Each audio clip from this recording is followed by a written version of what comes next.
Buddy Nerdigans, this is the one and only Packer Girl 89, and we're finally at Afterglow by Karsten Knight for our book Nerdigan discussion. I gotta say, I really love this book. And this is my first read-through of Afterglow, because Afterglow came out in I think October or November-ish of this last year, and I love this book. So let's get to it.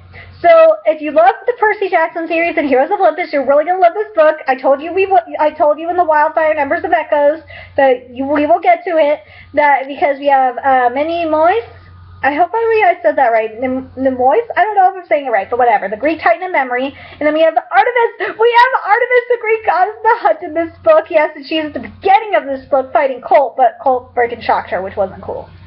And the Greek Titan of Memory died, because that's what Colt does every incarnation, because what happens is when the cloak tinkered with the brains of the gods to deny them access to their old memories, you know, as I mentioned, to give in the previous videos, to give the gods a fresh start every time they were reborn. The procedure had only failed on the two of them, the Titan of Memory and the Hoppy Trickster, whose regenerative abilities heal the amnesia.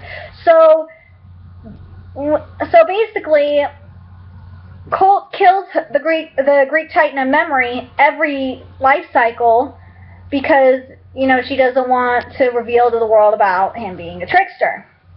And she says if the cloak die, they can't undo the brain damage and the amnesia will be rendered permanent forever. And Colt knew this. That was a really fucked up thing. And then we see Ash meets Quasimodo, or Modo, who's actually Hephaestus. And I thought that was really cool. I was like thinking, yay, more Percy Jackson, speaking of Percy Jackson and Heroes of Olympus and all that. And you know, he's I think it's funny that he's a blacksmith at a fair, and he's a student at MIT, and he's so smart, and he has his own lab, which is pretty cool. And so Colt and Eve kidnap his girlfriend, Jenna Paulson, who ends up being Aphrodite, and we find out Aphrodite is cheating on him with Proteus, because Proteus, you know, is the shapeshifter. He can transform into any guy that Aphrodite wants.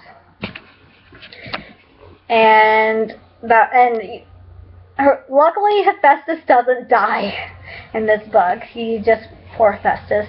And then we meet Epona, the Celtic goddess of horses and nightmares, and that's when Ash goes to finds Rose's childhood home, and you know, that's Penny. Actually, her name is Penny. And I was thinking to myself, okay, nice to know where Link's horse name came from. And we have hashtag Epona, Colt and Epona, because I guess from what I'm understanding is Pele is basically the mistress in this whole situation. It was crazy. And we find out that Epona convinced the Central American junta to kidnap Rose from her life. And I love what Ash said. She's a 6-year-old girl, not just some roadblock to your happiness, you stupid bitch. And I was like, yeah, go Ash. And then we find out after the whole situation with Modo and Colt that, you know, Aphrodite, Jenna Paulson is really Aphrodite, and Eve kills Proteus, which is awesome. And then Eve's, you know, up until this point I was like, where's Saga? I want to see baby Saga. Damn it, give me Saga. Coffee and Arceus, give me Saga. And Eve says Saga is at an orphanage. So I'm like, okay, this isn't cool. And I tweeted Karsten Knight. I'm like, Karsten, there is no reason why you can't write a book about Saga, even though the ending is really fantastic. There's still not a reason why you can't write a book about Saga. I want more Saga. And we still remember in Emperors and Echoes, the echoes were like the echoes of Pele's past. Well, we still get to see echoes, and we see how Pele was divided into her soul was divided into 3 parts. There's the whole story of that, how she fell in love with Colt on the island and stuff like that.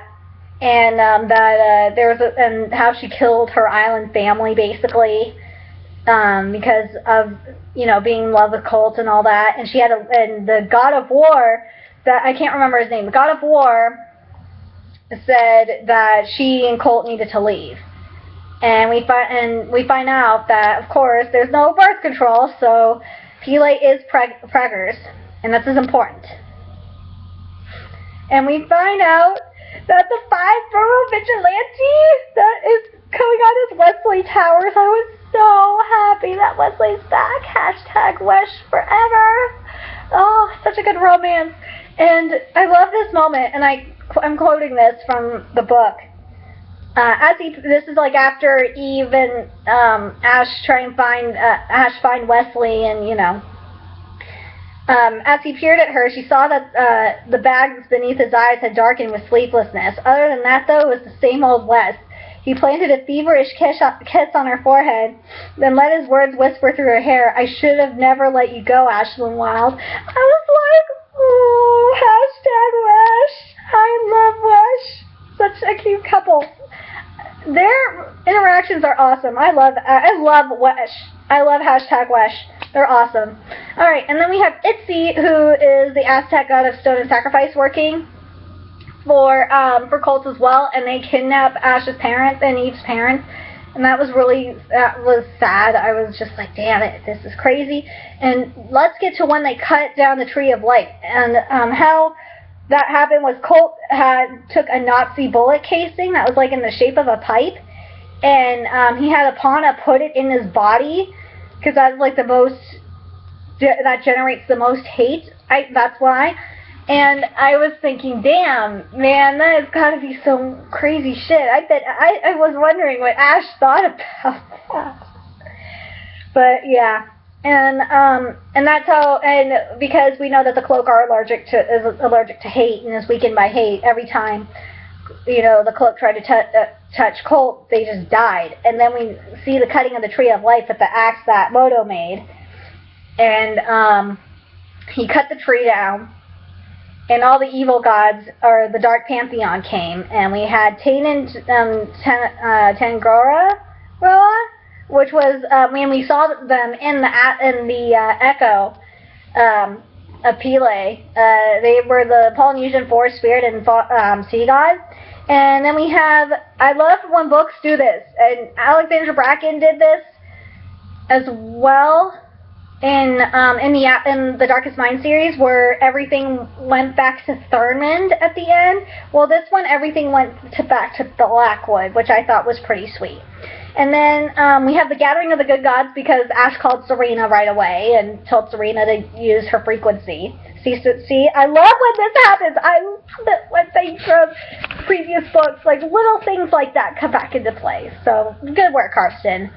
And so we have Papa and Rangi, who we saw from the Echo of Pele's life in Hawaii.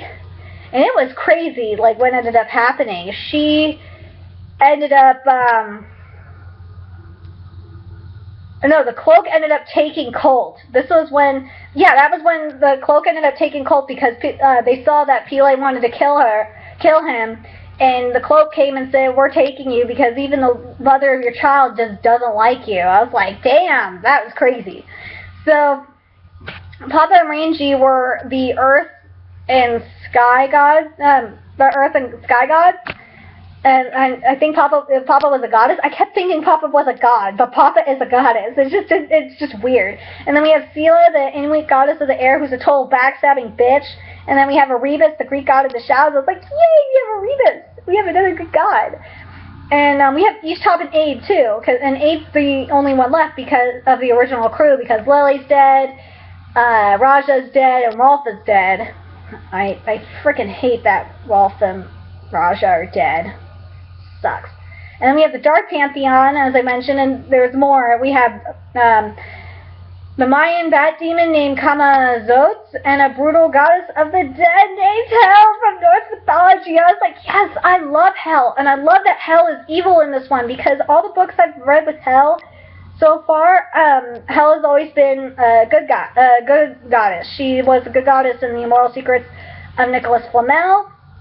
She was a good goddess in, and that series, by the way, is by Michael Scott. There was Hell and the Need series by Carrie Jones. There was also Hell and the Starling series by Leslie Livingston, and I will do book Nerdigam reviews on those books at some point. So I love what Hell does with the zombie animals, and we have the battle of Erebus? Or Erebus, I'm sorry, Erebus and the zombies, because I was thinking, oh, it's shadows versus zombies. Well, this should be a video game. And then we have Scylla betraying them with the trap, and I was so pissed. I was like, why, Scylla, why do you betray them? And Ishtab was killed. Ishtab killed Scylla, I think, and I think she killed the demon as well. Kamazos. I thought that was awesome, and she did it like on her dying breath. It was badass. But I was so sad because I love that. I'm sad that Ishtab is dead, and Ranji is dead as well because he got caught in a trap. Then we get to the end of the book where, Colt is trying to get Ash and Eve and Rose to jump into the volcano that Ash created, and because Colt gave him a deadline so they could save her parents, and poor Rose, it was sad how Rose died. When Rose died with the music box, that was so sad, because she died going after the music box, and then I think